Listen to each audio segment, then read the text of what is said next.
अंबड तालुक्यात वादळी वाऱ्यासह पावसाची हजेरी। नमस्कार, आपण पाहत आहात Divya Maharashtra digital.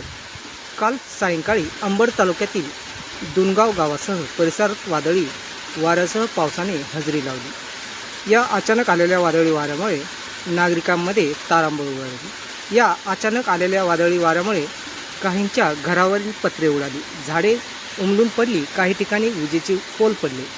Divya Maharashtra bureau report करता मुजीब पटेल, अंबड।